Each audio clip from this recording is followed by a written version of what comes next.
Here's another camera that's recently been lent to me. Unfortunately, I've got to give it back. This is the Pentax ME Super. These cameras were made between around 1979 1984. Very, very popular. Pentax made an awful lot of these machines, and a lot of them are still going fine today. I read a review of this camera that said this was a major competitor to the Canon AE1. Well, yeah, maybe, but actually it bears much more resemblance to the Olympus IM10 or the Minolta XG2. It's very, very similar in styling. It's about the same size, and any one of those is a much more beautiful camera than the AE1. I've done a little video on how to load and unload the film in this camera, so I won't go through that again. The only thing I'm going to mention at the moment is this is an electronically timed focal plane shutter that runs vertically.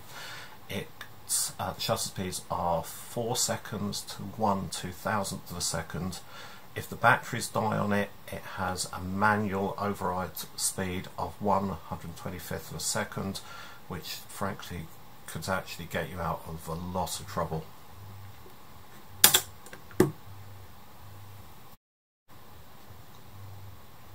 This camera's predecessor was the Pentax ME, which had quite a short shelf life.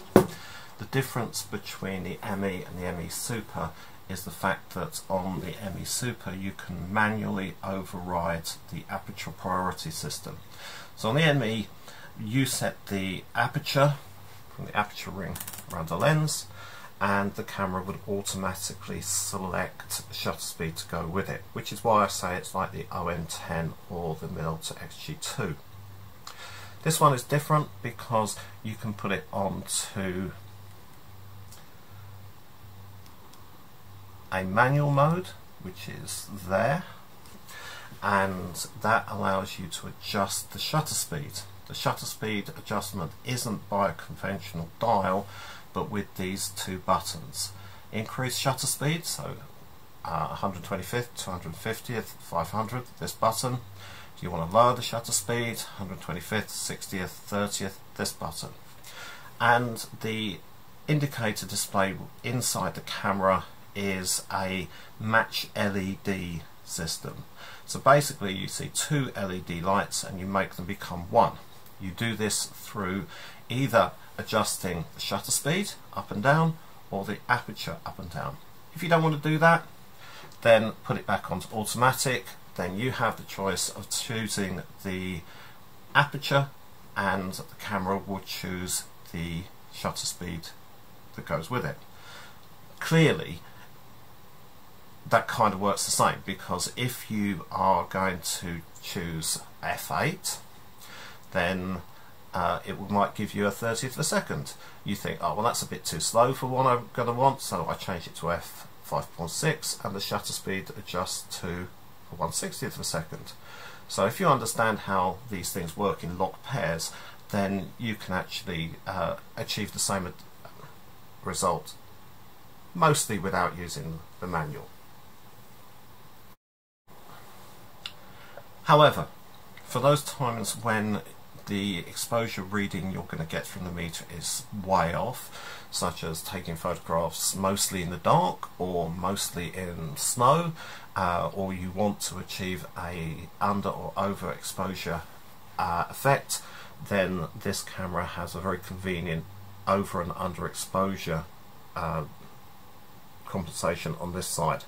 I paused a little bit there because in most cameras it says +1, +2, -1, -2. This one that actually is 2 times or 4 times exposure, half exposure or quarter times exposure. That actually to me makes quite a lot of sense.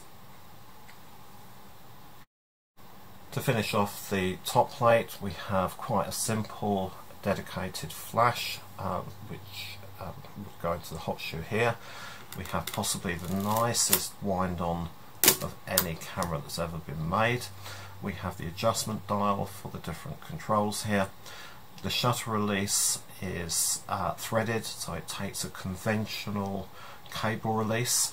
You can see here that there is a B setting, and we also have the X setting, which again is 125th of a second. On this side of the camera we have the rewind knob, which again I'm not going to go into because I covered that in a different video. Final thing, of course, is the frame counter. If I look at the front of the camera, the first thing, of course, is this absolutely beautiful Pentax K mount lens, which comes off that easily. On this side of the camera we have a cover for an external flash connection. This side of the camera we have, oops, let's wind it forward, we have the self timer. About 8 to 10 seconds.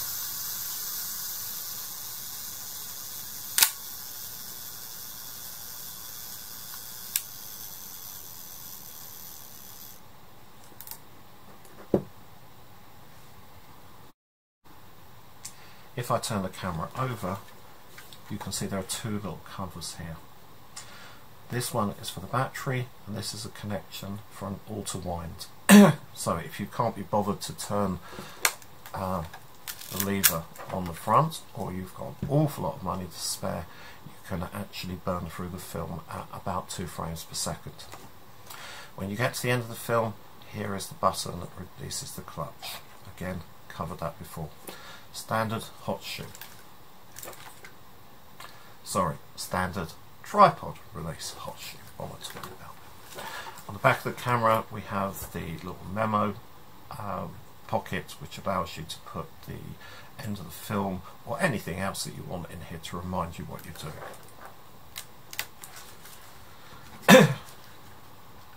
Let's put the lens back on. Right, to put the lens back on, I look for the dot. Line the dot up with the red mark here. Quickly back to forward a bit. Thank you. Gone. Right. Absolutely beautiful little machine. I don't see why anyone would want any more from a 35mm film camera. Sadly, I've got to give this one back, but I so wish I didn't. I've had a couple of these over the years and I really like Pentax cameras. So, Pentax ME Super, around about 1980, 40 years old, beautiful condition, lovely camera.